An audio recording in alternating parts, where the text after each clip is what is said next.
I want to tell you, fellow Kenyans, citizens of this nation, we have a duty, we have a responsibility to change this nation. And I am telling you, it is possible. Look at what we have done with the economy in 3 years. Look at what we have done with agriculture in 3 years. Look at what we have done with housing in 3 years. Look at what we have done in universal healthcare in 3 years. I promise you, we can change this nation in our lifetime.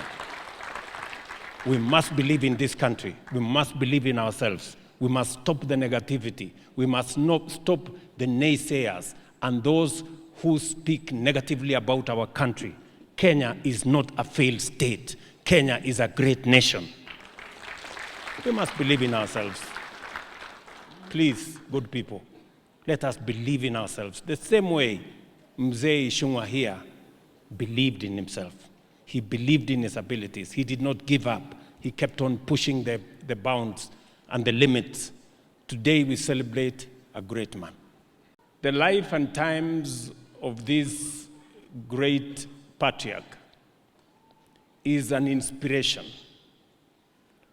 to our nation and to us. Mumesikia huyu mzee alikuwa mgonjwa akiwa mdogo. Akapelekwa msituni kwa sababu hakukuwa na vile ya kupanga matibabu. The family had given up on him because of his sickness. And he was left to die because there was no way that he could be treated. Today in our country, we still have people who are stuck with family members who do not know how they are going to find medication, how they are going to find treatment.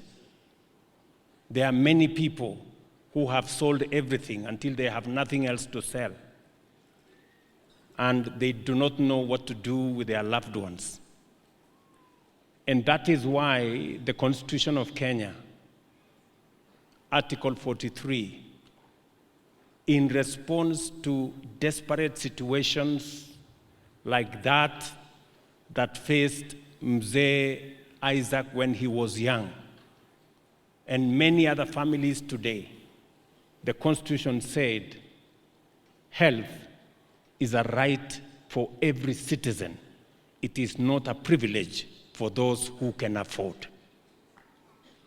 And that is the reason today, that is the inspiration that we have as a nation to have universal health coverage. Ndio sababu leo, ili tusiwe tena na maneno kama yale yalimpata huyu mzee, kwamba ugonjwa hauna namna ya kutibiwa, na kusipatikane tena Wakenya wengi wanaofika mahali ambapo hawajui wagonjwa wao watatibiwa namna gani, watalipa kwa jinsi gani. Ndio sababu hiyo tumesema kama taifa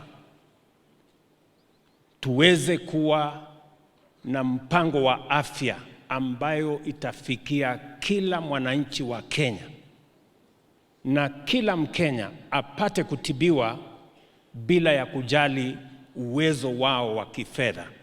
And that is the spirit behind universal health coverage. And that is why I want to ask all of us.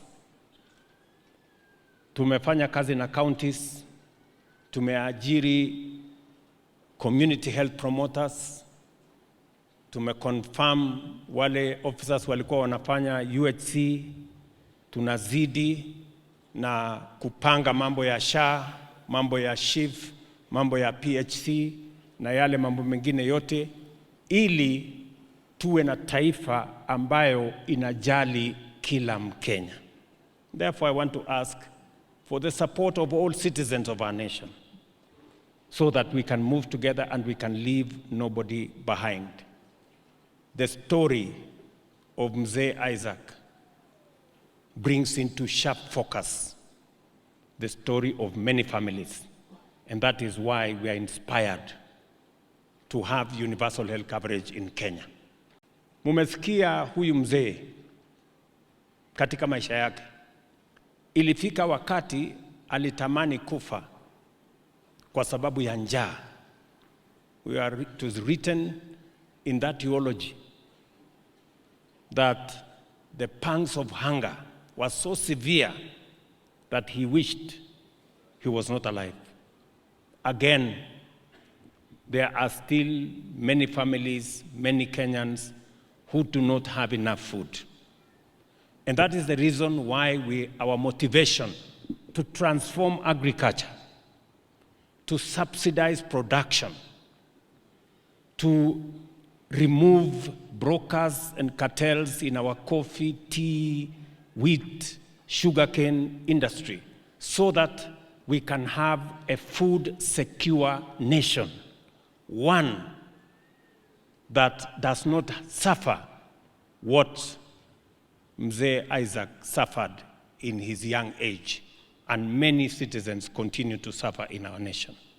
I am very happy that this year, by God's grace, we will harvest close to 75 million bags of maize.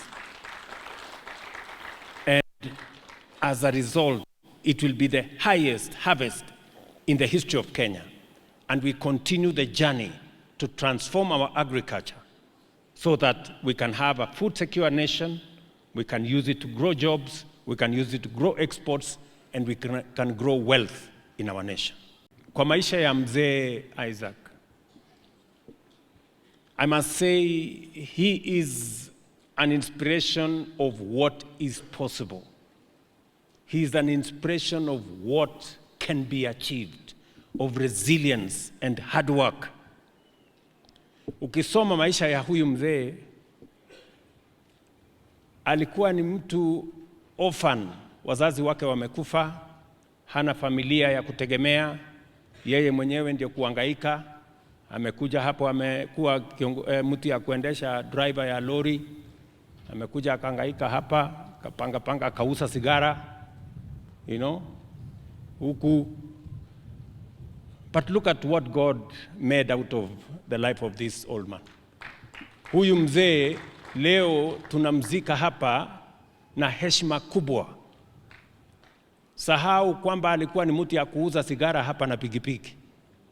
Leo rais wa Kenya yuko hapa, naibu wa rais wa Kenya yuko hapa, mawaziri wako hapa, governors wako hapa, kumaanisha ya kwamba kwa bidii, kujituma, kujitolea, kujiamini inawezekana.